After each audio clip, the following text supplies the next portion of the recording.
Hello guys, welcome back to Tech Tricks tutorial, and today we're gonna show you how to make Panda in Infinite Craft.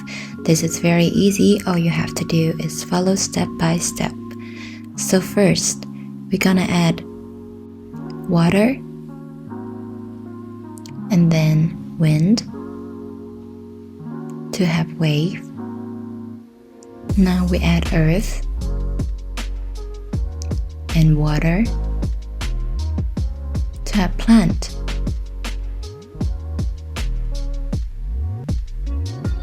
Put the plant to the wave and we have seaweed. And then add fire to have sushi. Now we add plant again to have tree again to have forest. Add the forest to the sushi to have bamboo.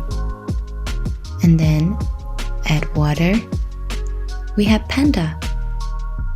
So I hope this video is helpful for you, and I'll see you in the next one.